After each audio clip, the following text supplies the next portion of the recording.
다 함께 사도신경으로 신앙을 고백하겠습니다.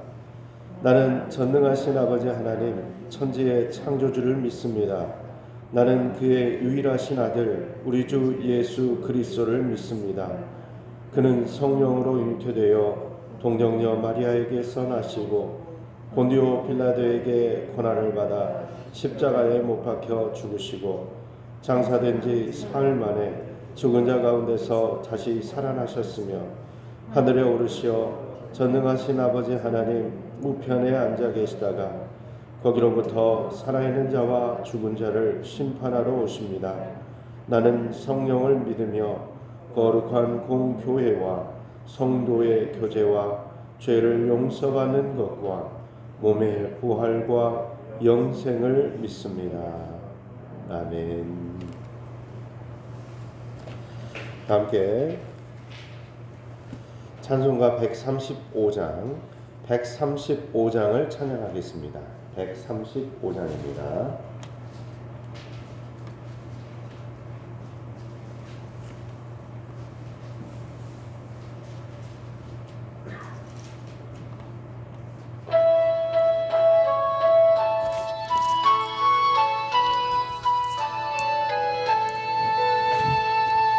어저께나 오늘이나 어느 때든지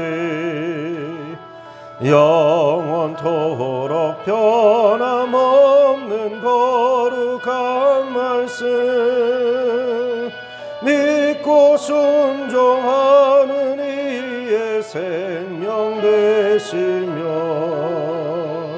한량없이 아름다운 기쁜 말일세 어저께나 오늘이나 영원 무궁히 한결같은 주 예수께 찬양합니다. 세상 지나고 변할지라도 영원하신 주 예수 찬양합니다. 풍랑이는 바다 위로 걸어오시고 갈릴리의 험한 풍파 잔잔케 하고 겟세마네 동산에서 우리 위하여 눈물 짓고 기도하신 고난의 주님 어저께나 오늘이나 영원 무궁히 한결같은 주 예수께 찬양합니다. 세상 지나고 변할지라도 영원하신 주 예수 찬양합니다. 허물 많은 베드로를 용서하시고 의심 많은 도마에게 확신 주시고 사랑하는 그의 제자 가슴에 안고 부드러운 사랑으로 품어주셨네. 어저께나 오늘이나 영원 무궁히 한결같은 주 예수께 찬양합니다. 세상 지나고 변할지라도 영원하신 주 예수 찬양합니다. 옛마음으로 행하시던 주님 오늘도 한결같이 우리 곁에 함께 계시고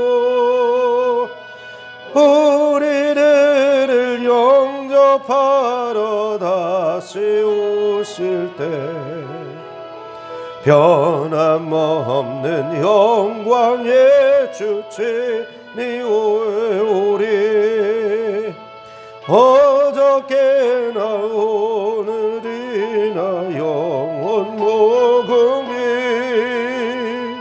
한결같은 주 예수께 찬양합니다.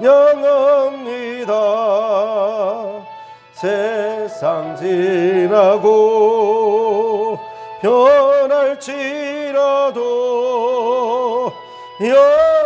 영원하신 주 예수 찬양합니다.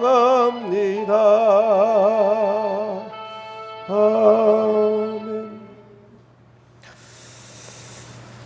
하나님께서 오늘 우리에게 주시는 말씀은 요한복음 12장 12절부터 19절까지의 말씀입니다.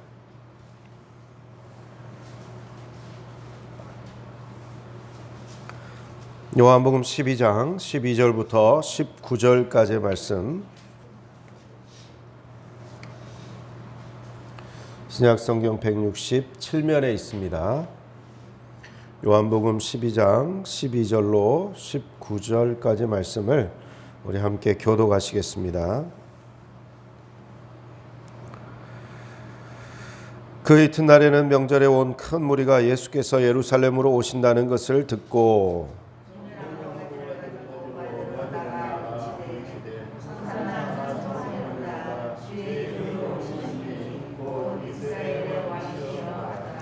예수는 한 어린 나귀를 보고 타시니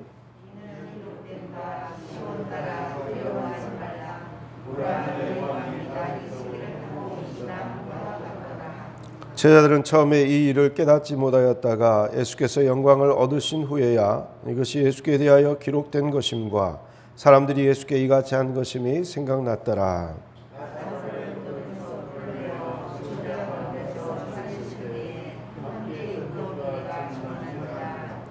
이에 무리가 예수를 맞음은 이 표적 행하심을 들었음이러라. 바리새인들이 서로 말하되 볼지어다 너희 하는 일이 쓸데없다. 보라 온 세상이 그를 따르는도다 하니라. 아멘. 기도하겠습니다. 사랑하려가 충만하신 아버지 하나님, 오늘 또 이 새벽에 저희들의 단잠을 깨워서 주의 말씀을 듣게 하시니 감사합니다. 주의 말씀은 영원한 말씀이십니다. 생명의 말씀이십니다. 이 시간에 저희들에게 정말 주님의 말씀을 분명하게 들리게 하여 주옵시고 우리의 영안을 열어주시고 또 우리의 마음을 활짝 열어주셔서 선포되는 그 귀한 말씀이 우리의 심령 속에 열매 맺을 수 있도록 주께서 함께하여 주시옵소서. 부정한 종이 단위에 섰습니다. 허물은 가리워 주시고 오직 주님의 영광만 나타나게 하여 주옵소서. 예수 그리스도의 이름으로 기도하옵나이다. 아멘.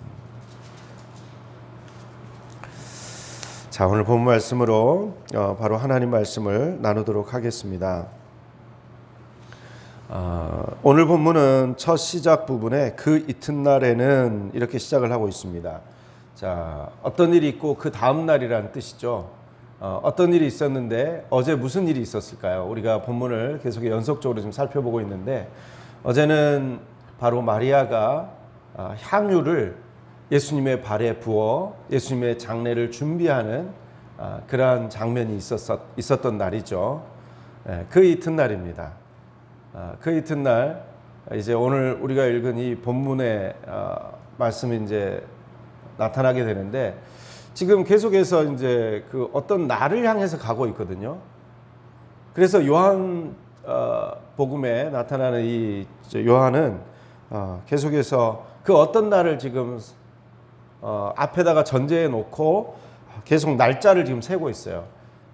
앞으로 5일이 남았어요. 이제 계속해서 이제 이 날짜 표현이 나올 건데 그게 어떤 날이냐면 예수님께서 십자가에서 돌아가시게 되는 날이에요.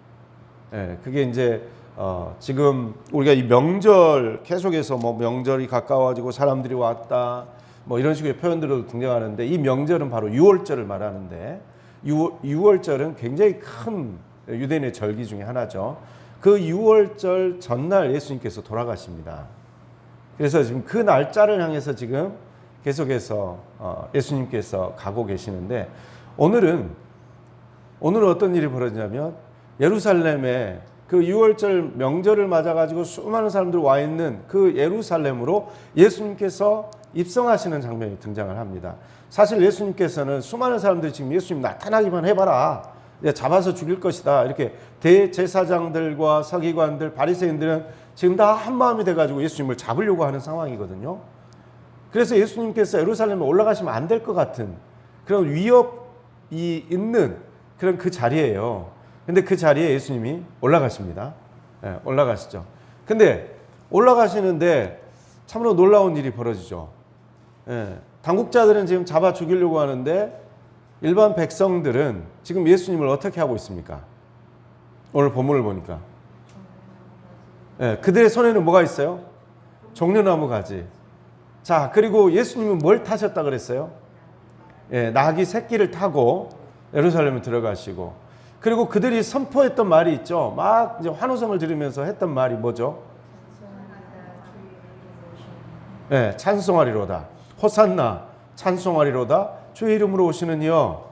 이렇게 지금 큰 소리로 지금 이야기를 하고 있고, 이스라엘의 왕이라고 지금 막 환호성을 말하고 있는 거죠.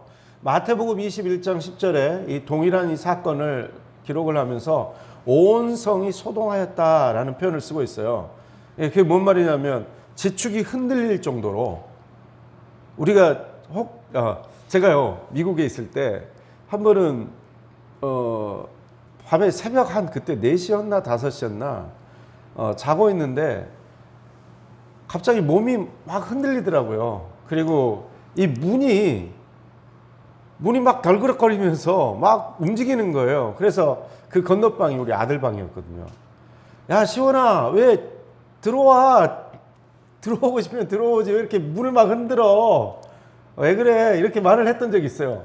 근데 보니까 그게 우리 아들이 막 흔든 게 아니라 지진이었어요. 그때 가까운 지역에서 이제 지진이 나가지고 큰 피해는 없었습니다만, 제가 캘리포니아에 있을 때 지진을 한번 경험한 적이 있습니다. 몸이 누워 있는데 그 누워 있는 몸이 막 이리저리 막 움직이고, 땅이 흔들리는 경험을 제가 그때 처음 했는데, 바로 예루살렘에 예수님이 오셨을 때 지축이 흔들릴 정도로 온 성이 소동을 했다는 것입니다.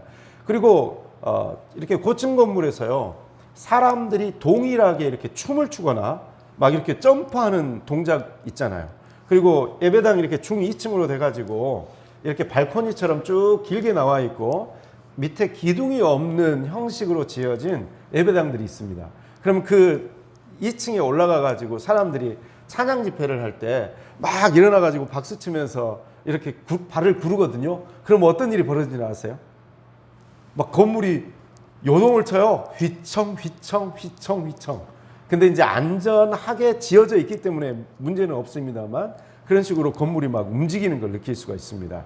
그런데요, 오늘 이 예루살렘도 이만큼 흔들린 거예요. 수많은 사람들이 호산나 하고 찬양을 하고, 예루살렘의 왕으로 오셨다, 이스라엘의 왕으로 오셨다, 이렇게 사람들이 예수님을 맞이했다는 것입니다. 특별히 사람들이 들고 있었던 그 종려나무 가지는 의미가 있어요. 그게 뭔 말이냐면 전쟁에서 승리했을 때 드는 그 표시거든요. 지금 승리자로 오셨다는 거예요. 예수님이 승리하셨다, 승리하신 왕을 찬양합니다 하고 종려가지를 흔들었어요. 그리고 예수님이 지금 나귀를 타셨는데, 나귀는 이제 평화의 왕으로 오시는 것을 상징을 하는 거고, 그리고 사람들의 입에서 먼저 외쳤던 게 호산나라고 외쳤거든요. 그 호산나라는 거는 뭐냐면 우리를 구원하소서라는 의미를 가지고 있어요. 그러니까 지금 오시는 예수님께서 승리의 왕으로, 평화의 왕으로, 구원자로 오셨다, 이것을 수많은 사람들이 환호하면서 지금 환영하고 있는 거예요. 그러니까 예수님을 진짜 이스라엘의 왕이 되실 분으로 생각하시고 지금 막 환호성을 지르고 있는 것입니다. 로마의 압제 가운데 있는 이스라엘을 해방시켜 가지고 온 열강 가운데에서 가장 부강한 나라, 잘 사는 나라, 힘 있는 나라, 그 누구도 덤빌 수 없는 막강한 힘과 권세를 가진 나라로 예수님이 만들어 주실 거라고 생각을 한 거예요. 그렇게 예수님을 환호를 했습니다. 그런데요, 사실 이 사람들의 환호와는 너무나 대조적으로 예수님의 모습을 한번 살펴보겠습니다.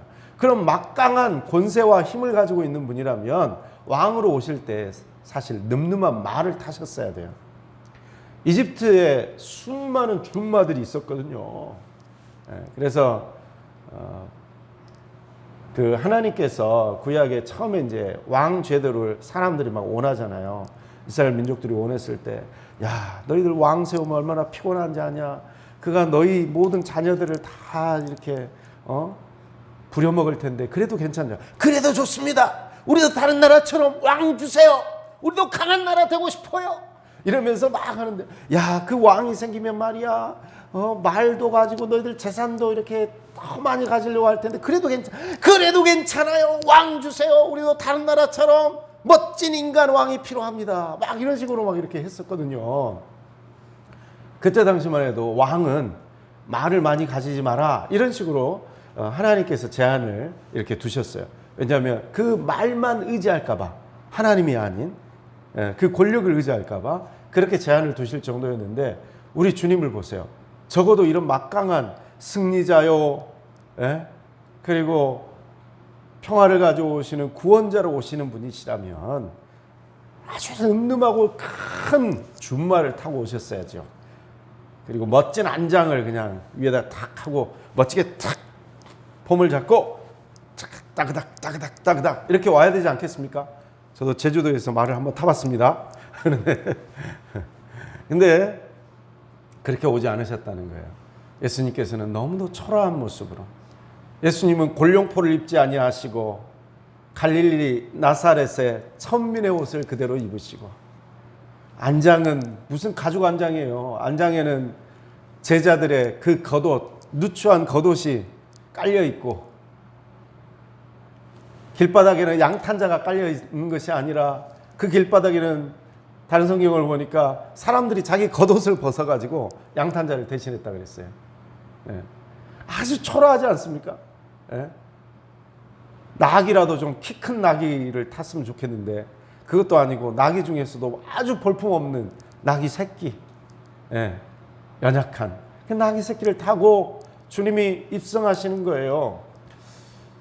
사람들이 어떻게 이 예수님을, 그렇게 초라한 행색으로 들어오신 예수님을 그렇게 위대한 어떤 구원자로, 평화를 가져오실 분으로, 승리자로, 그리고 이 이스라엘의 진짜 왕으로 오셨다, 이렇게 생각을 하게 됐을까요? 그 근거가 오늘 읽은 성경에 나와 있습니다. 자, 오늘 본문 18절입니다. 사람들은 왜 이렇게 예수님을 환영했는가? 오늘 본문 18절인데 함께 읽겠습니다. 이에 무리가 예수를 맞음은 이 표적 행하심을 들었음이러라. 이 표적이 뭐예요? 17절에 나오는데 나사로가 살아난 표적이에요. 나사로를 주님께서 살리셨잖아요. 그 표적을 보고 예수님을 지금 이처럼 환영하고 있는 거예요. 예수님을 이스라엘 왕으로 지금 환영을 하고 있어요.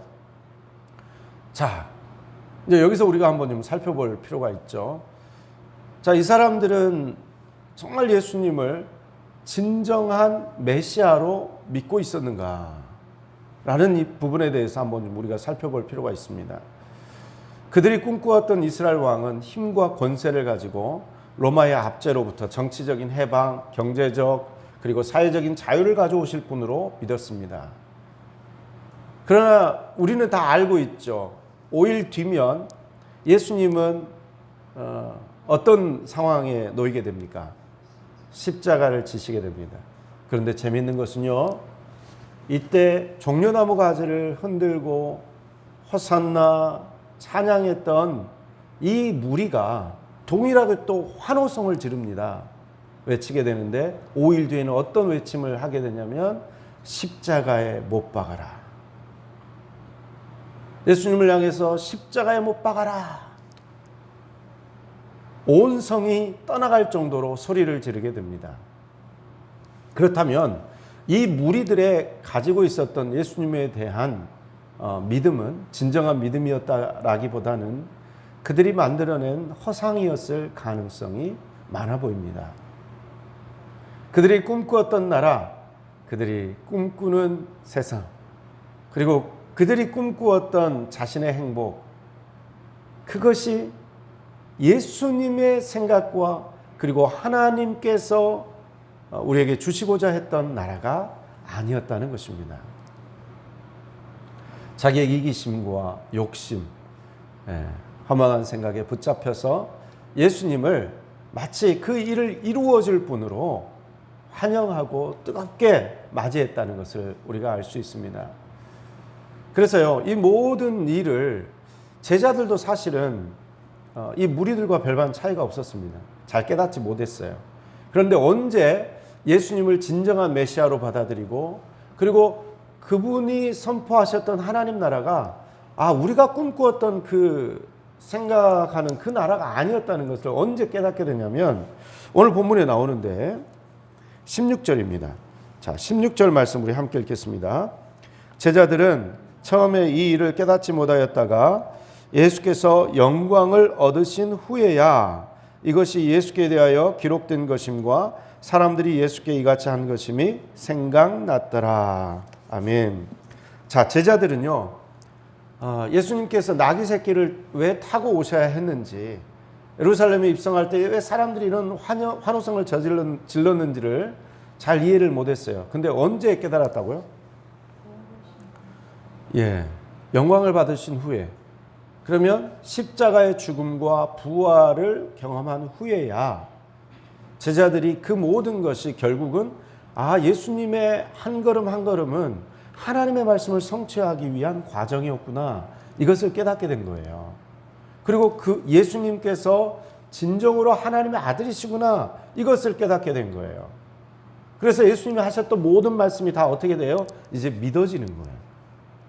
그리고 그동안 자기들이 가지고 있던 허상, 예수님에 대한 그 허상들을 내려놓고 진정한 믿음을 가지게 될 수 있었다는 것입니다. 우리도 마찬가지죠. 우리도 우리의 욕심과 우리의 생각이 있습니다. 예수님을 마치 부적처럼 내가 예수님을 믿으면 내 인생의 모든 것은 잘 풀릴 거야 라는 식으로 허상을 만들어낼 가능성이 있습니다.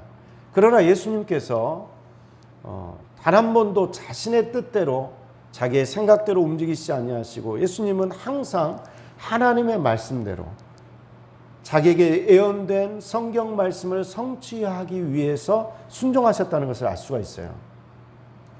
그분을 진정한 메시아로 우리가 믿고 있다면 우리는 어떻게 해야 됩니까? 우리는 그분처럼 하나님의 말씀이 기준이 되고, 그렇죠? 그 말씀을 이루기 위한 삶을 살아가야 될 것입니다.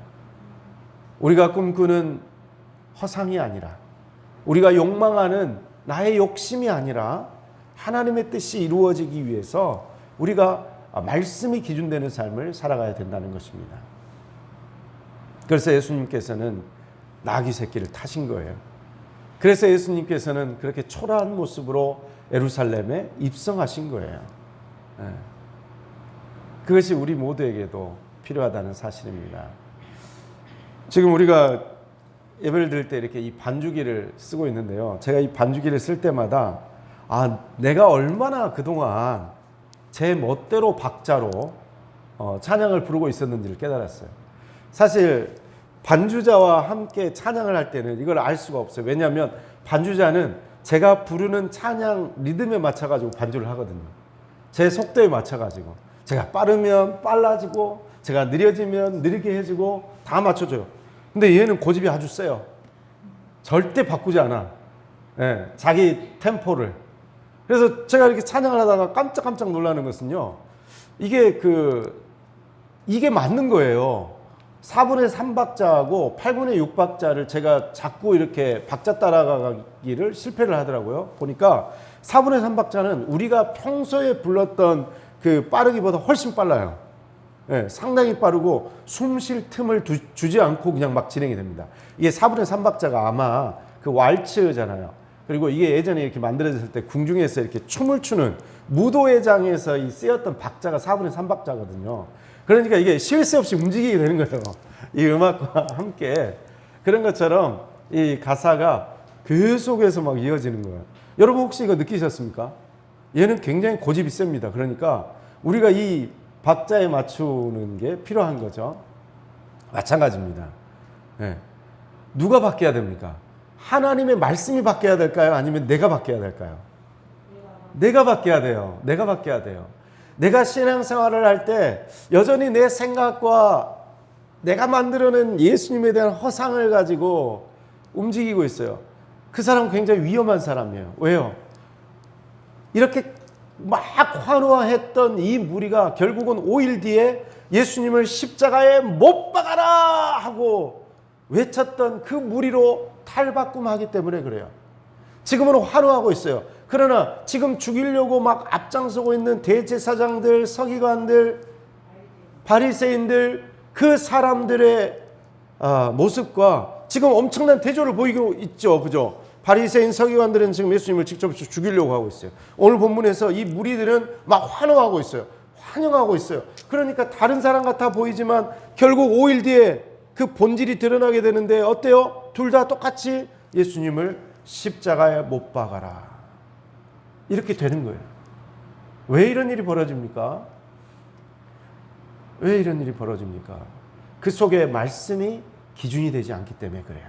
그 속에 십자가에서 죽으시고 부활하신 예수님을 진정한 하나님으로 모셔드리는 믿음이 없기 때문에 그래요.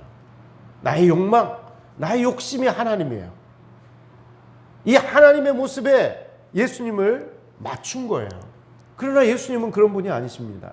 예수님은 우리의 노예가 아니고 우리의 종이 아니고 우리의 하인이 아니에요. 내가 나라면 즉각 순종해가지고 내가 원하는 대로 다 들어주는 그런 노예가 아니에요. 예수님은 누구세요? 왕이세요. 왕으로 오셨어요. 하나님으로 오셨어요. 하나님이세요.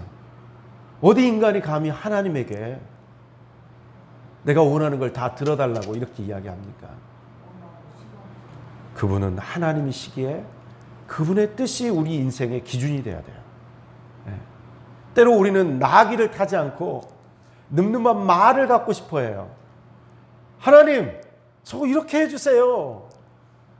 하나님, 이렇게 말할 수 있어요. 그러나 뭐가 기준이에요? 하나님의 말씀이 기준이에요. 하나님의 뜻이 기준이에요. 오늘 하루 살아갈 때 우리가 이 하나님의 뜻이 기준이 되는 삶을 살기를 원합니다. 그럴 때야 우리가 진정으로 예수님이 하나님이 되시는 그 신앙으로 살아갈 수가 있습니다.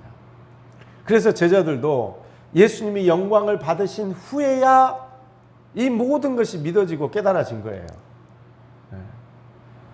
이게 그러니까 예수님이 십자가에서 나의 죄 때문에 돌아가셨고, 그리고 그 돌아가신 그 예수님이 다시 부활하신 하나님이시다, 이 사실이 믿어져야 예수님이 나의 구세주가 되시고 예수님이 나에게 진정한 평화와 안식을 주시고 예수님께서 그 말씀대로 순종하여 사셨던 것처럼 우리 또한 하나님의 말씀이 기준이 되는 그런 승리의 삶을 살게 된다는 것입니다. 바로 이와 같은 승리의 삶을 저와 여러분들이 다 살아가시기를 간절히 기원드립니다. 기도하겠습니다. 사랑하리라 충만하신 아버지 하나님, 저희들을 사랑하시고 인도하여 주셔서 예수 그리스도께서 구원자로 오셨고 승리자로 오셨으며 평화를 주시는 왕으로 오셨음을 깨닫게 하여 주시니 감사합니다. 그러나 예수님은 우리가 생각하듯이 우리의 욕망과 우리의 욕심을 이루기 위해서 오신 것이 아니라 하나님의 말씀과 하나님의 뜻을 이루기 위해서 오셨습니다. 오늘 하루 우리가 살아갈 때에 나의 욕망과 욕심이 만들어낸 허상을 쫓는 것이 아니라 예수 그리스도께서 나의 하나님 되심을, 그래서 하나님의 말씀을 기준 삼아서 살아가는 저희 모두가 되게 하여 주옵소서. 이 모든 말씀을 예수 그리스도 이름으로 기도하오며 지금은 우리를 죄에서 구원하신 주 예수 그리스도의 은혜와 아버지 하나님의 극진하신 사랑하심과 성령님의 인도하심과 교통하심의 역사가 오직 주의 말씀이 기준이 되어 승리의 삶을 살기를 원하는 성도님들 한 분 한 분 위에, 가정과 일터와 사업장 위에, 자녀들의 앞날 위에, 우리 함열제일교회와 이 나라 이 민족 위에 지금부터 영원토록 함께하옵시기를 간절히 축원하옵나이다.